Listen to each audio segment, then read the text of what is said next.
On the toss, and this is the news that is coming in, and they have chosen to bat first.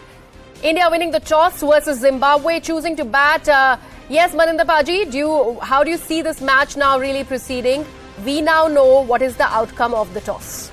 I think it's the right decision to have made by the Indian captain, bat first, because we've seen in this whole World T20, the teams batting first have had more advantage because the team chasing have been under pressure all the time.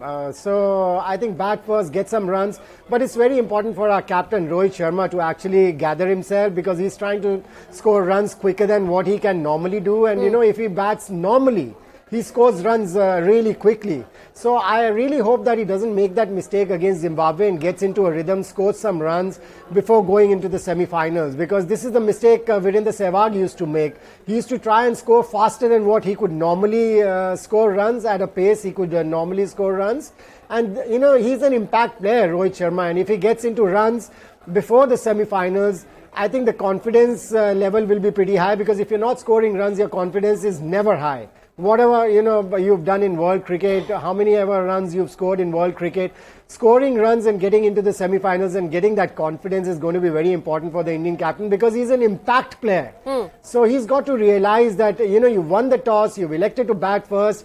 He can stay there at the wicket for a couple of balls before he starts going after the bowling, because from the word go, if he starts going after the bowling, he's losing his wicket, which is not doing justice to his talent, and it's not auguring well for the Indian team as well. So I'm really hoping that he's done some homework. Rahul Dravid has spoken to him, maybe he's spoken to Paddy Upton as well, and how to go about things, because these are Australian pitches, these are not Indian pitches where you just step out and start hitting the ball. You need some time. So I think if they've done some homework, thought about it, first 6 overs, they get 40 odd runs, don't lose a wicket, I think that will be the way to go ahead. And I asked some changes in the Indian batting lineup as well. Dinesh Karthik, we are told, has been dropped. Rishabh Pant is going to be playing today. I think Maninder will be delighted at that change, because he's been advocating Rishabh Pant's inclusion for a very long time, since the time the tournament started. Look, I think Dinesh Karthik has been struggling a bit. He's also had a bit of a back spasm, or he injured his back in not the last match, but match before that. So all in all, I think that, and somewhere you need, at that point in time, a finisher who's in form. It looked like DK, for, whatever wonderful things he had done in the lead up to the World Cup, was struggling a bit. So you've got, as Maninder mentioned very rightly, Rohit needs to get runs at the top, and number 6, your finisher needs to get runs. I think Rishabh will be a very good inclusion. It's a very timely inclusion. Also, a word here on Virat Kohli, considering he's just 68 runs short of making it to be the first batter to get 4,000 runs when it comes to T20s. Your words there. How do you see him performing?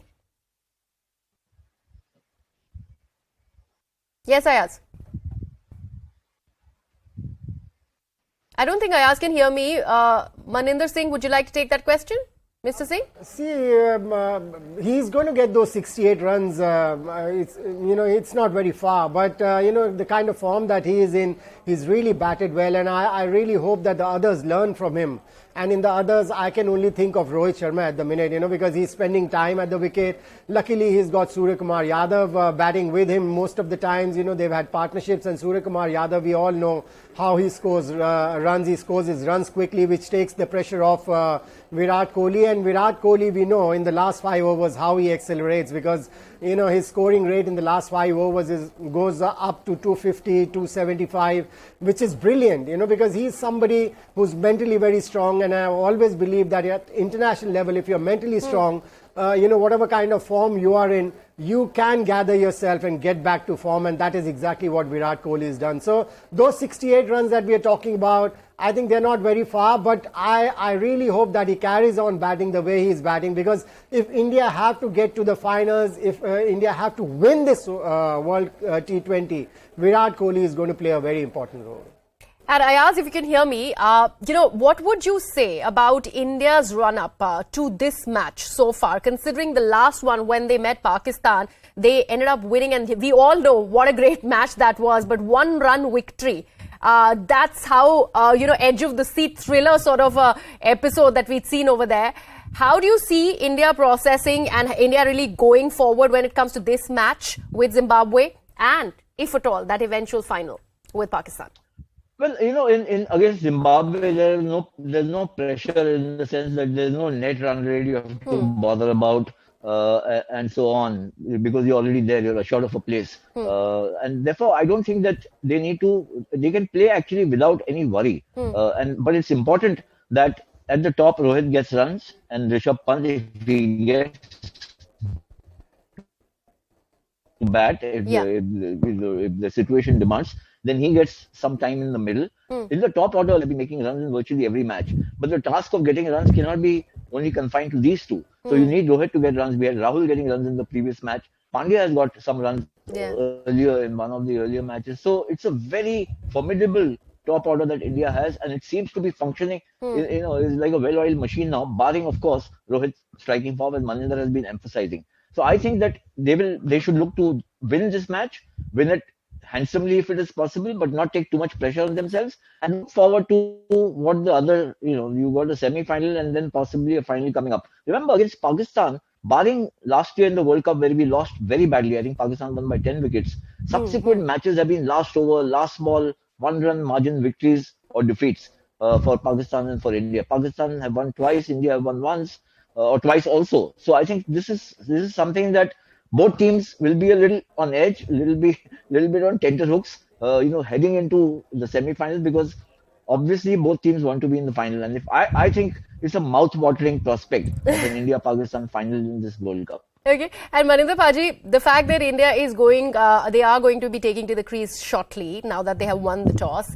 When it comes to the bowling of Zimbabweans, we have one second highest wicket taker in the lineup. We're joint second highest. Do you think he is going to be a threat when it comes to India, or India are going to be comfortably placed when it comes to against the Zimbabwean bowling? See, there'll be lesser pressure now on Indians, because previously, before they were going into this game, if South Africa had won, the situation would have been you have to win the game. But now, they'll be a little relaxed, but I don't think they can relax too much because, as Ayaz Bhai said, you need to win. You need to get into the semi-finals on a winning note.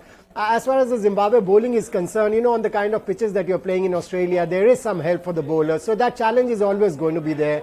That challenge of international cricket is always going to be there. And, T20 cricket, sometimes the weaker sides, they have an edge because the shorter the game, they have an edge. So this is a kind of a format where just one bowler, one over can change the game. One over, if one of your bowlers get hits for 20-25 runs in an over, the game can change. So you can never take it easy. I think the Zimbabwe bowling or the whole Zimbabwe lineup, they're playing good cricket basically. I mean, only against Bangladesh they didn't play too well. Otherwise, they played good cricket. So you can't take them easy. Absolutely. Thank you so much, Mr. Maninder Singh and Ayaz Memon, for joining us on the broadcast.